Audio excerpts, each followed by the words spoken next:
Is your company ready for the Great Resignation? We have what you need right here on the Leadership Voice.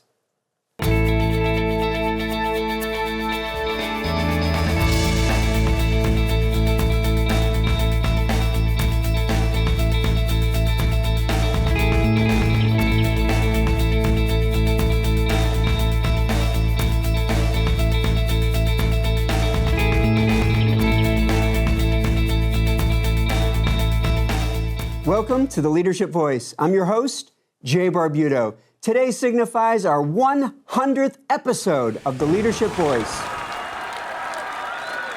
Today's show is about senior executive transitions and knowledge transfer. Joining us are Seetha Nambiar from Yamaha Financial Services and Tom Capizzi from Rady Children's Health. We also have a leadership lesson being delivered by yours truly. We have an important show for you, but let's get things started with our quote of the day.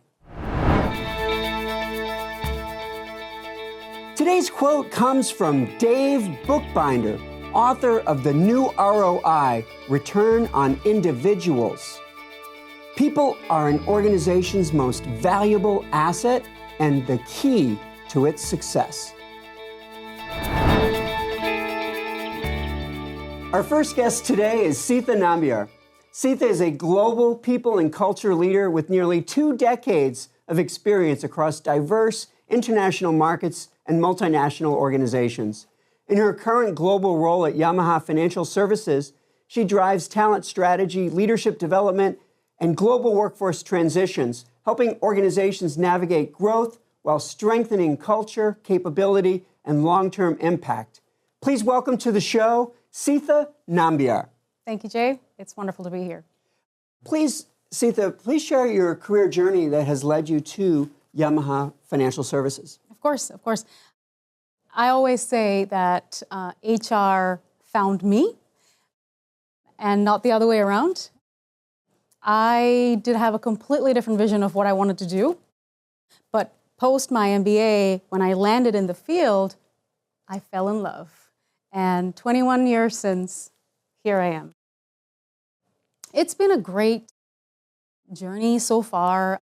I've been fortunate to work across multiple geographies, industries. I actually started in the education industry, in a university, and then moved to consulting, and then moved to the corporate world. So in that journey, I have been fortunate to work with DHL when I was in the UAE, worked with Hyundai, and most recently Yamaha, among other companies. So in this role itself, I have a global scope, and I work with different countries in the HR area. So it's been a great journey, and I would say that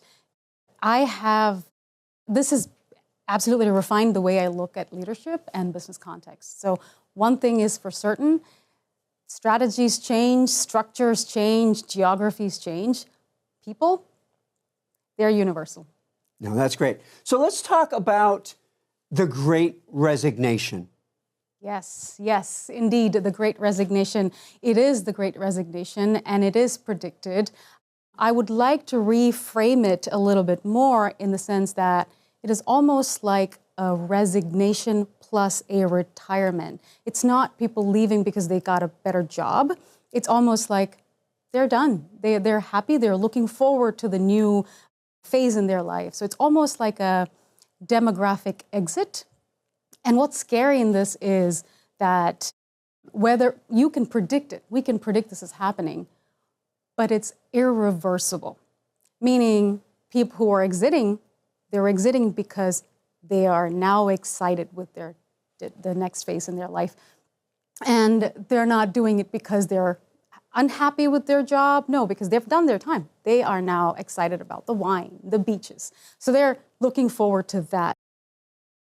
What is happening with that is company will lose a chunk of knowledge, not just experiential, but institutional or organizational knowledge. Now, where I am right now, we are a people-first organization, and what that gives us is our employees have decades of experience within the organization. So I'm not talking 10 years only. I'm talking 20 plus, 30 plus years of experience in the company. So when they exit, they take with them decades of that, knowing how it is done and what was a decision point when I made that decision. It's all that they take away with them. So that's why it's concerning. So if 50% of senior leaders are at or near retirement age already, yes, then it's essential that organizations better have a plan. Absolutely. And in that statistics, I would like to say that it is predicted that in the next 5 years, certain sectors will lose about 40 to 50% of their workforce. That's scary. It sure is. So what is the intersection between succession planning, because naturally organizations need to be succession planning, knowing there's going to be these retirements, and retirement transitions themselves? Yes, great question. And they both go hand in hand. They are the best partners if chosen to be together. And most organizations tend to fail because they're not intentional about it. Now, succession planning takes care of who is going to take the role. Knowledge transfer or retirement transition takes care of the how and the what is being transferred.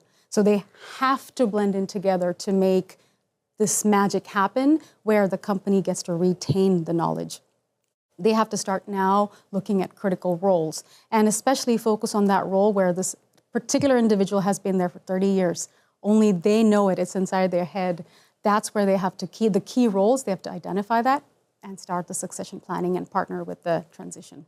So where do gaps show up in companies if they haven't prepared for these career transitions, these retirements? Absolutely. Great question. So gaps show up in many different areas. I'd like to highlight two because we don't have time enough to go through every area.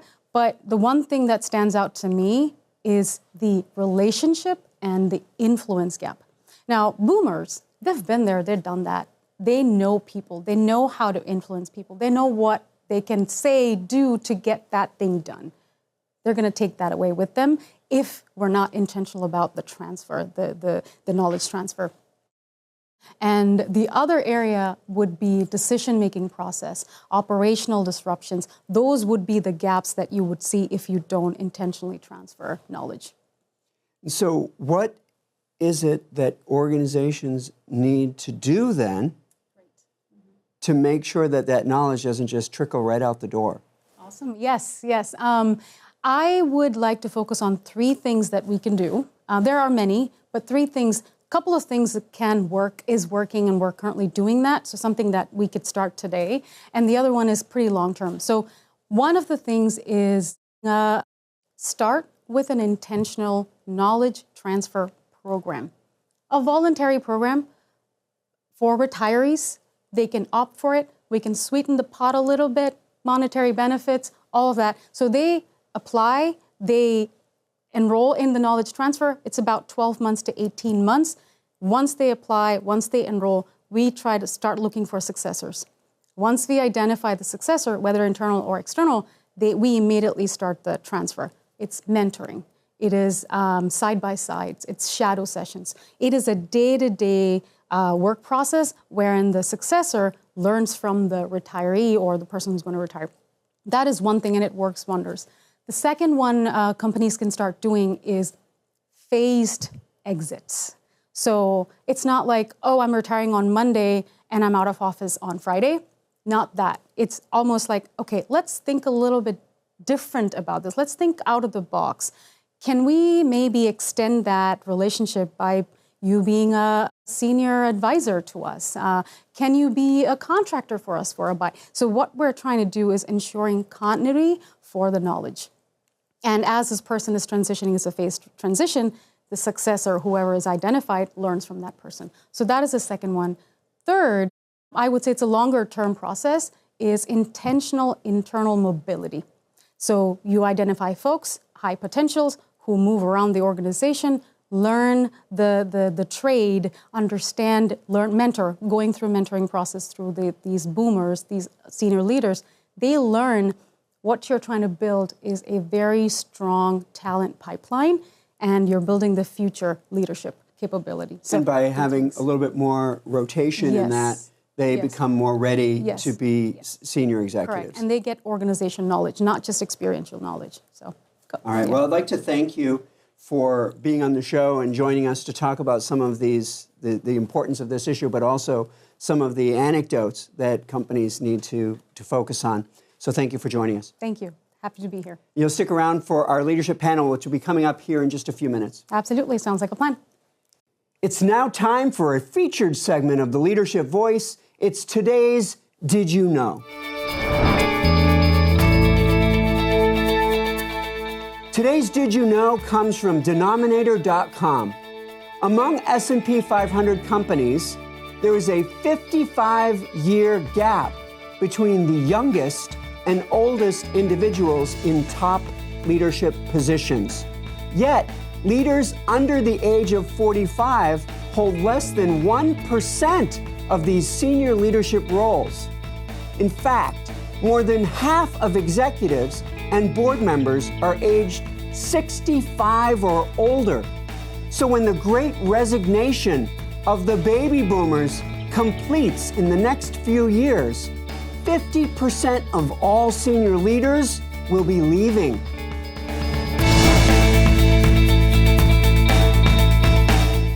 It's now time for today's Leadership Countdown. Today's Leadership Countdown comes from ADP.com. We bring you the 4 key elements of a stellar mentoring relationship. Number 1, build trust. Number 2, establish goals and share lessons learned. Number 3, take action. And the 4th element of a stellar mentoring program is celebrate successes. There you have the 4 key elements of a stellar mentoring relationship. Don't go anywhere. We have Tom Capizzi in the studio right after a word from the Giles O'Malley Center for Leadership.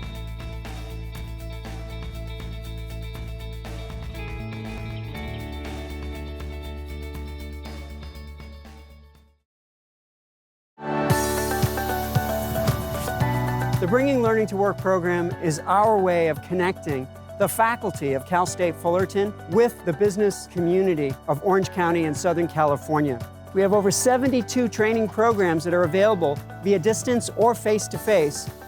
And the faculty come to your company and they deliver the training to your employees. The Bringing Learning to Work program is really fundamentally, it's leadership programming. We do diversity and emotional intelligence training. We partner with Cal State Fullerton because they had subject matter experts in these fields. And we're really fortunate and privileged to be able to do that. Many companies can't afford training and development personnel. And so this is a great opportunity to leverage Cal State's faculty to help them develop their learning programs. The leadership of the center and the students allow me to not only bring leadership development to my company, but allow me to interact with some amazing students who have grit, potential, and just amazing futures in front of them, and I get to take part of that. It's a wonderful feeling. When your organization is ready to develop its talent, reach out to the Center for Leadership, and we'll help get you there.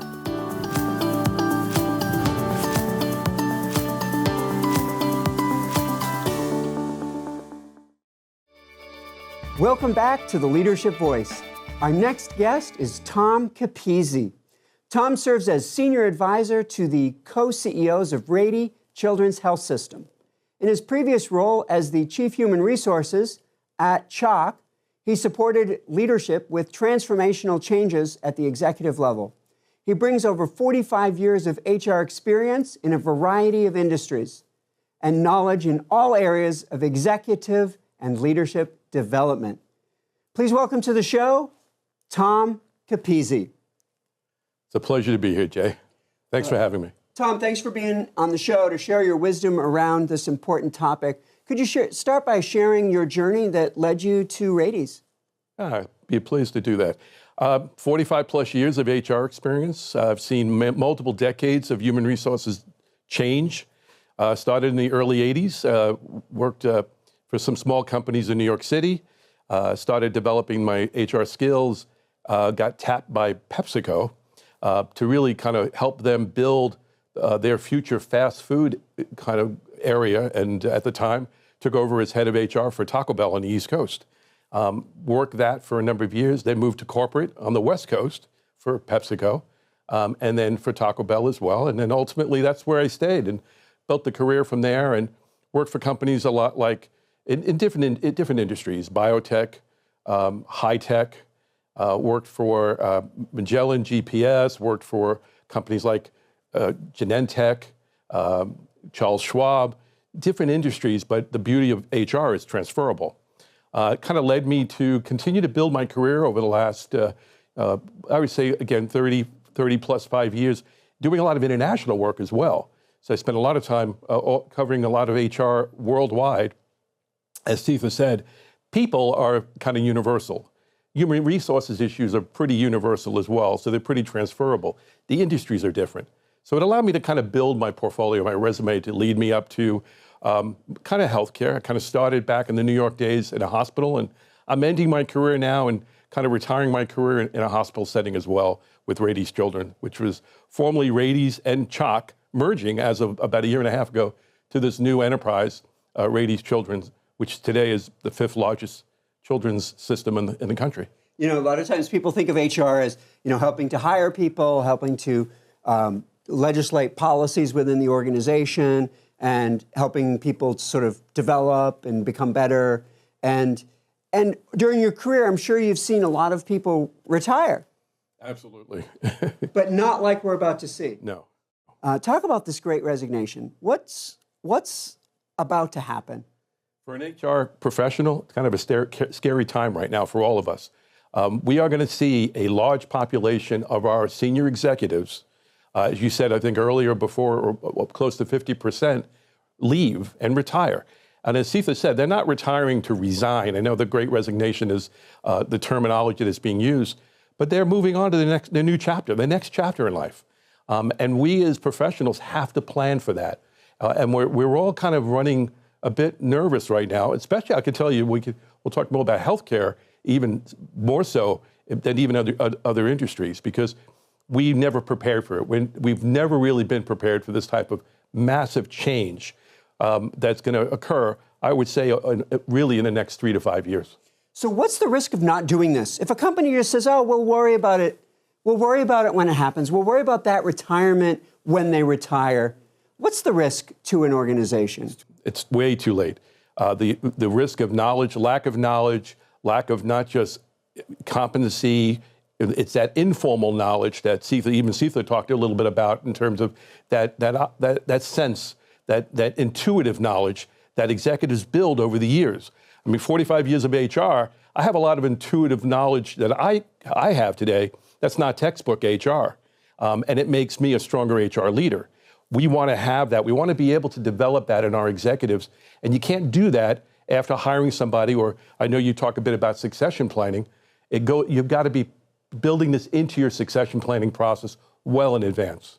And if we don't do this, then executives are going to have to make every mistake for themselves. Exactly, and which means the learning curve increases, and that will hurt an organization, because ultimately it may take what you might think 6 months, could take 18 months, 2 years, 3 years to learn that type of intuitive skill, and that could put an organization behind, or in some cases, like in consumer products, could cripple an organization because you're not going to get that type of turnaround. And the higher up a person is in an organization, the more costly their mistakes. Absolutely, absolutely. So let's talk about best practices. Where or when must an organization be planning for these retirements? I think you got to come at different approaches. One is you've got to understand where are all your leaders in terms of age in the organization as well. And I know as HR professionals, we tend to be mindful of not talking about age, but as leaders, you have to plan for it. So I need to understand where all my executives are in their retirement circle. Where are they moving towards? And I think from a timing standpoint, you've got to do that every year. You've got to look at your organization every year. And it helps you build a strategic plan around recruitment and around development. And that's really part of I think the secret sauce, is to do it well in advance Do it every year. Don't just do it once and make, oh, we've got this covered. Build upon it every year and build it into your recruitment plan. And then build a transition plan. And we can talk a bit of what transition looks like, because that is important. Just don't hire a new executive.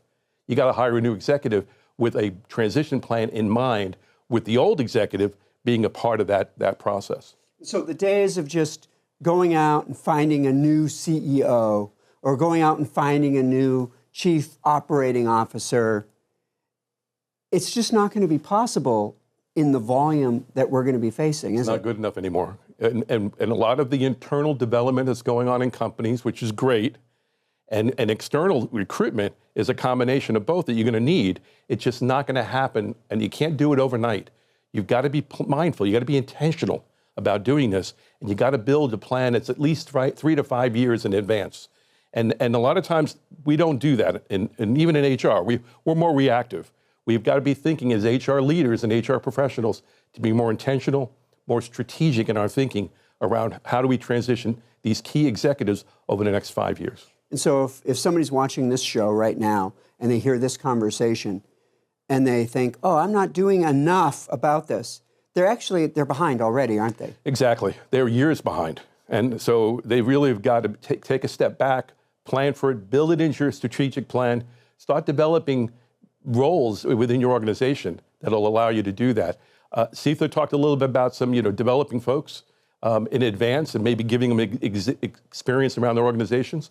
That's one of the key programs that back in the 80s, we used to do that at Pepsi. We used to call them AMRs.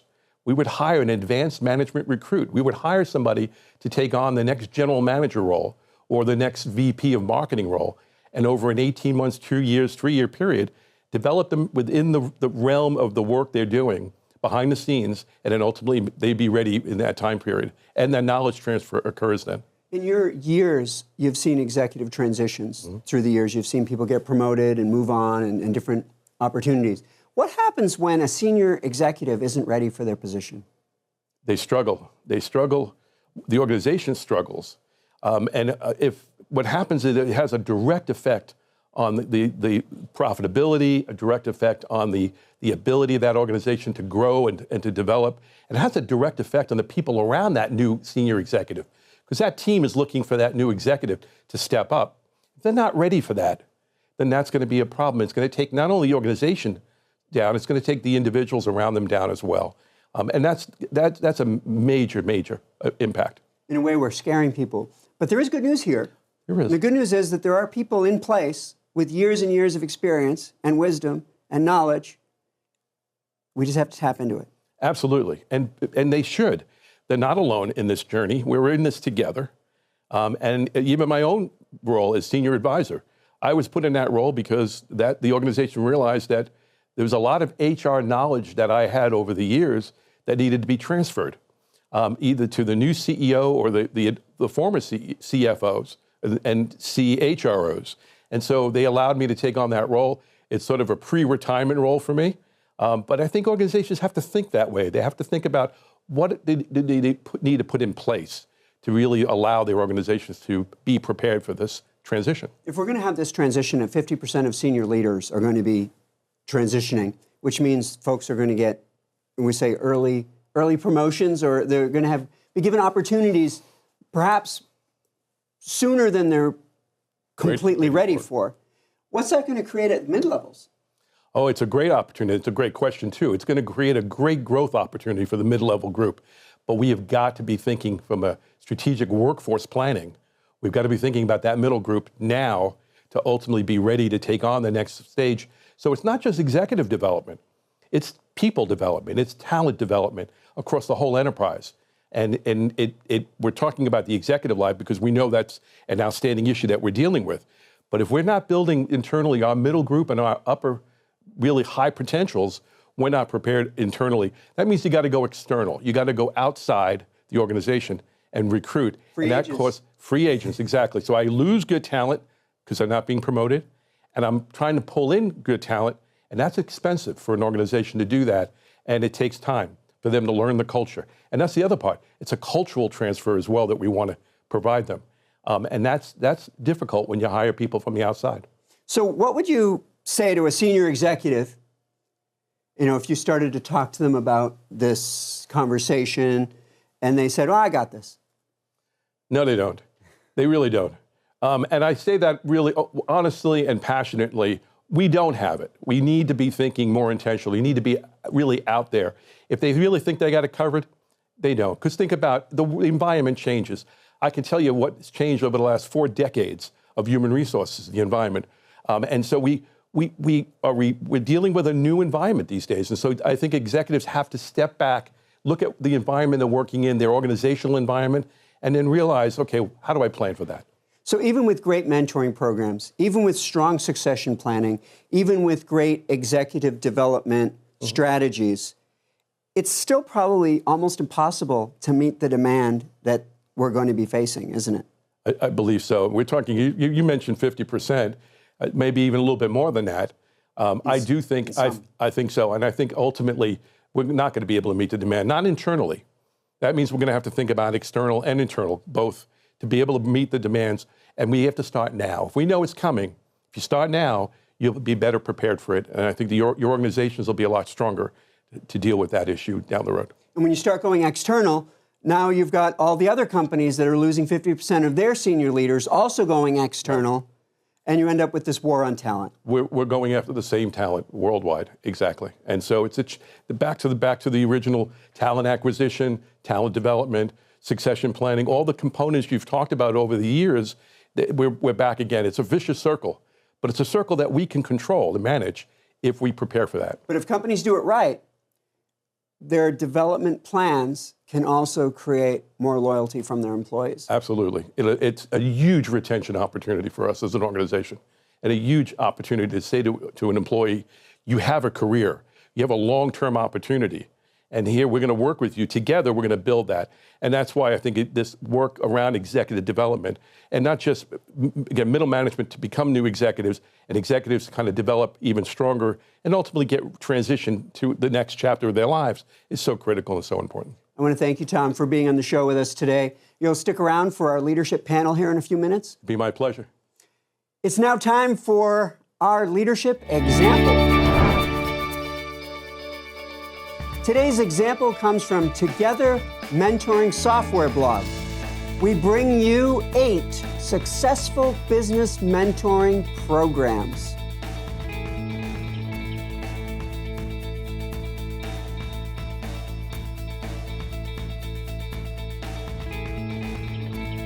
Don't go anywhere. We have our leadership lesson coming up right after this.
Welcome back. It's now time for today's leadership lesson. Today we talk about why we must learn from the end of career executives before it's too late.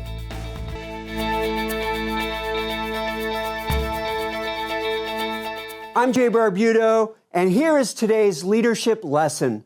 Are you ready for the great resignation? The clock isn't just ticking, it's accelerating. Nearly half of today's senior leaders are over 65 years old and in the final stages of their careers, each carrying decades of hard-earned experience, lessons, and insights. And soon, much of that wisdom will walk out the door unless you act now.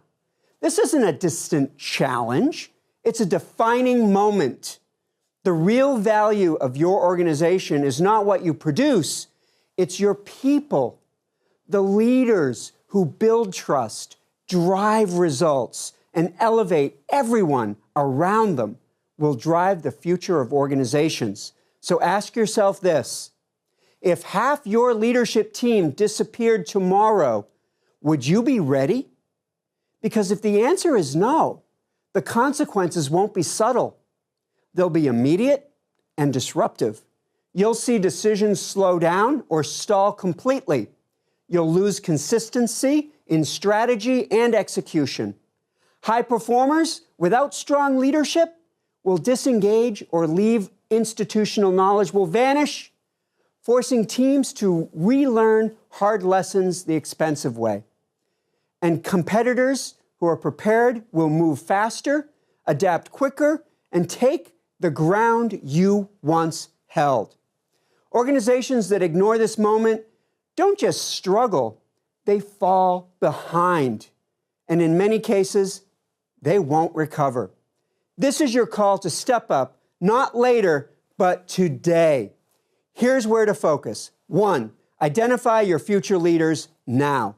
Find those with the potential to step into senior roles and invest in them with intention. Don't wait for readiness, build it. Number 2, define and develop critical skills. What will tomorrow's leaders need to master?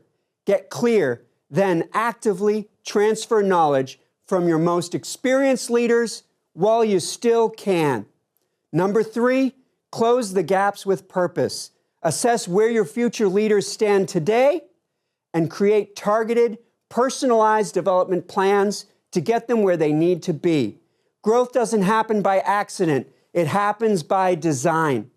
As today's leaders move toward retirement, your responsibility is clear. Capture their knowledge, amplify their legacy, and prepare the next generation to rise. Because the end of a career should never mean the loss of organizational wisdom.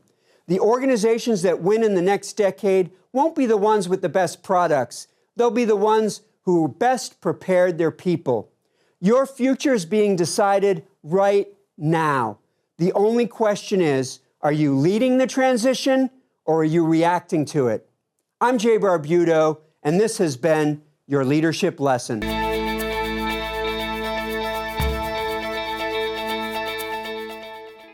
We're back for our leadership panel. Seetha and Tom, thank you both for joining us for our leadership panel. It's a pleasure. It's a pleasure. So the way this works is that I'll ask 4 questions, and each of you will take turns answering each question first, but you both will answer each question.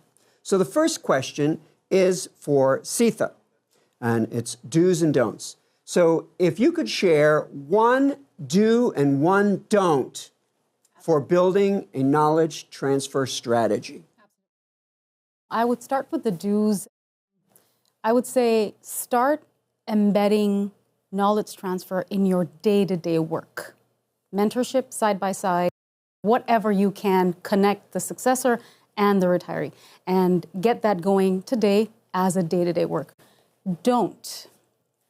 Whatever you do, do not wait till they exit the door. Start sooner, because you cannot rush knowledge transfer. If you rush knowledge transfer, you would lose incredible, critical knowledge. So that's my don't. All right, same question for you, Tom.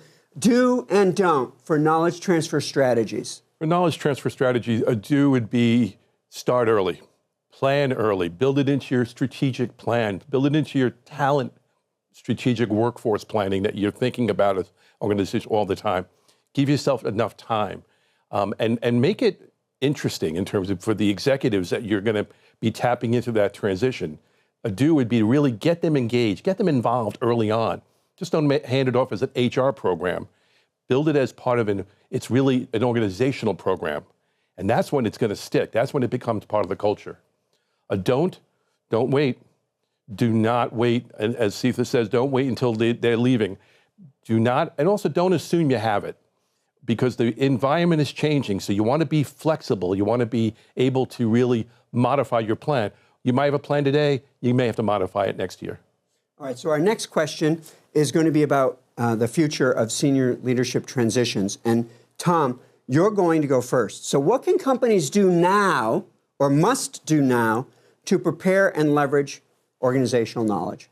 I think organizations have to be thinking about really what's happened to me. I'm in a point in my life, in my career, I'm 67, I'll be 68 this year, planning on retirement, planning on that new chapter. They need to be thinking about engaging us as organizational leaders now as advisors. Create an advisory type role, or a few people, even if they still have the work they're doing. A part of their work could be beginning to transfer that knowledge as an advisor to the organization. It's exciting. It's impressive for them. It looks good even on their resume if they want to even put it on a resume. I think they need to be thinking that way now. All right. Seetha, it's going to be the same question. What can companies do now to prepare and leverage organizational knowledge? Absolutely. I completely agree with Tom. And I'd like to add that companies should start being intentional. They need to start looking at those critical roles. How are they going to plan to transition those roles to these new incumbent or internal or external hires? So intentionality goes a long way, and it helps them be resilient during this time of exit. So our next question is about artificial intelligence, AI. And Seetha, you're going to go first. So how will AI specifically impact knowledge transfer? Great question.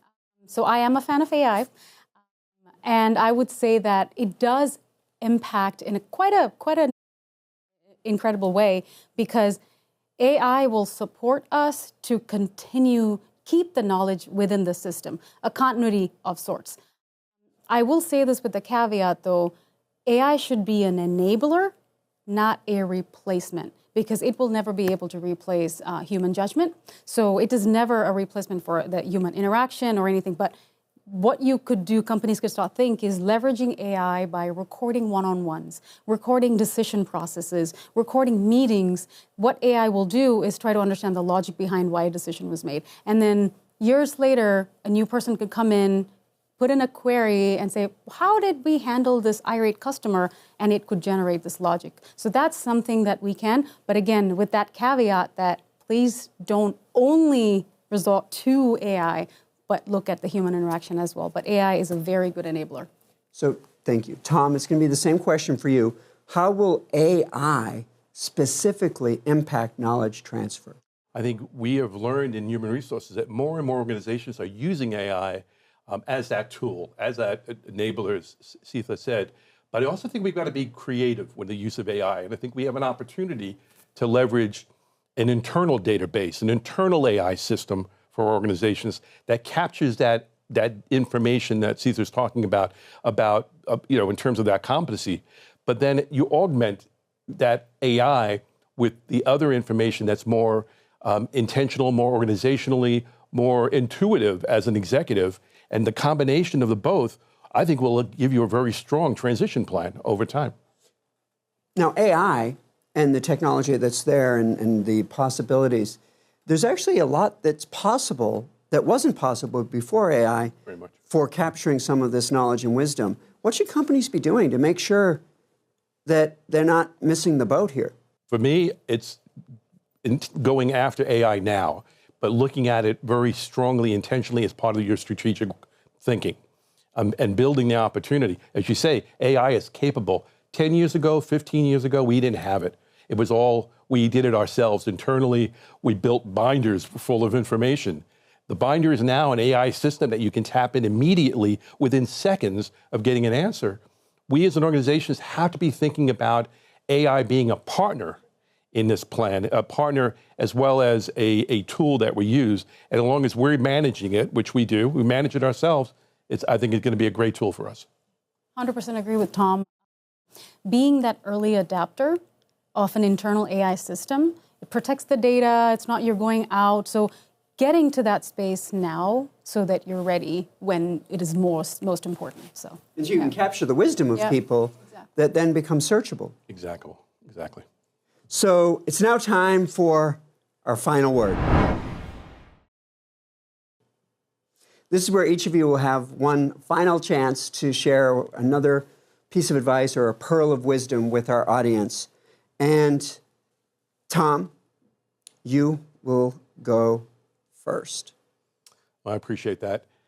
I think the opportunity really for me to say is be patient with yourself, take it all in, make sure you're building a plan that is intentional, that you are thinking about the future. And as an HR professional, think outside the box. HR tends to think black and white. Think in the gray. You have to think in the gray. And executive transition and knowledge transition is in the gray. And give yourself the latitude and the opportunity to live and think in the gray as an HR professional. All right. Seetha, it's now time for your final word. Absolutely. If there is one nugget that I can leave with our leaders, that would be, don't look at knowledge transfer as replacing people. It is about protecting our capability before it walks out the door.